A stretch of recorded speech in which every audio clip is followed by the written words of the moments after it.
All right, so you're thinking about getting an electric car. You want something that's smart, saves you time and money, and, won't feel outdated in a couple of years. Well, today we're going to zero in on the one piece of tech that pretty much makes or breaks that entire decision.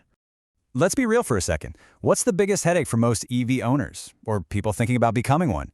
It's charging time. We've all heard the stories, right? The long waits. But what if that whole narrative just flipped? What if you could pull up, plug in, and get hundreds of kilometers of range in the time it takes you to order and drink a coffee? 18 minutes. And no, that's not some far-off science fiction number. That is the reality right now for charging a car from a nearly empty 10% all the way up to 80% if it has the right tech. So how on earth is that even possible?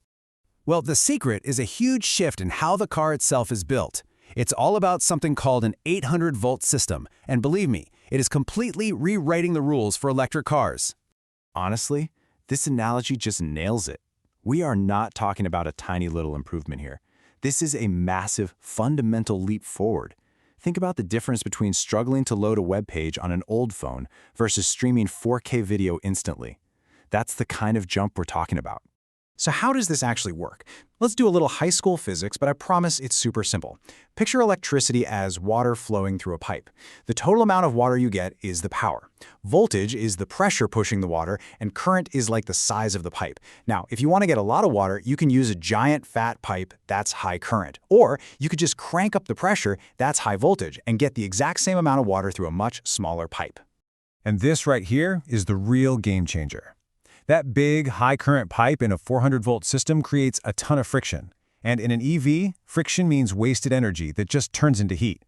But by doubling the pressure to 800 volts, you can deliver the exact same amount of power with half the current. Less current means way less heat and almost no wasted energy. This isn't just about charging fast, it's about making the whole car smarter and more efficient. And this is where it gets really cool. That one simple principle, less current and less heat, kicks off this amazing chain reaction of benefits that makes the entire car better. Let's see how that works. So we're talking about the guts of the car, the big stuff, the battery pack, the electric motors that actually spin the wheels, and all of that thick, heavy orange cabling you see that connects everything together. Every single one of these parts is about to get a major upgrade. It's a pretty simple idea, right?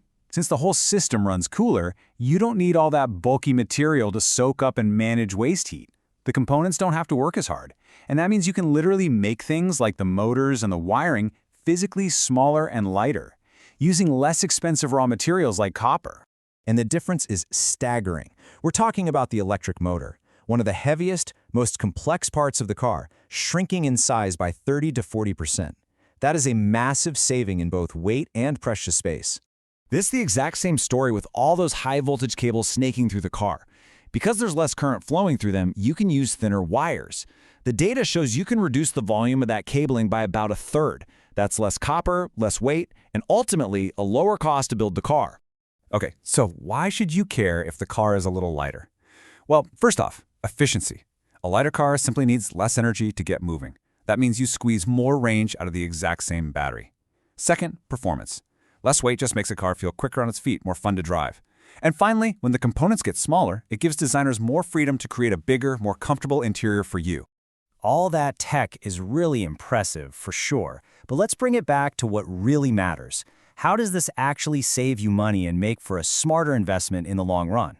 This chart really lays it all out. In just a couple of years, the gap is going to be huge. We're talking charging time literally cut in half. The max power your car can even accept is nearly double. The efficiency goes from just good to excellent.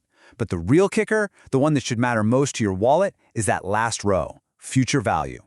Let's just translate that. Your time is valuable, right? Cutting your charging stops from 45 minutes down to 18, that gives you back a huge chunk of your life. And higher efficiency? That's not just a buzzword. It means you're literally paying less in electricity for every single mile you drive. That's a real ongoing savings. And what about future-proofing? This is absolutely crucial for the resale value of your car. The new ultra-fast charging stations are all being built for this new standard.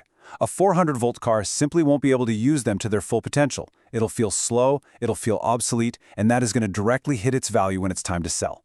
An 800-volt car is an investment that's ready for what's coming.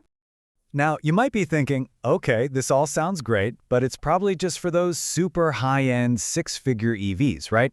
Well, that might have been true a few years ago, but the industry has already voted. This is the new standard. I mean, just look at this list. It's not just the Porsches and the Lucids anymore. You've got Hyundai, Kia, Mercedes, BMW. They're all building their new mainstream electric cars on 800-volt platforms. That is a massive signal of where the entire market is headed, and fast.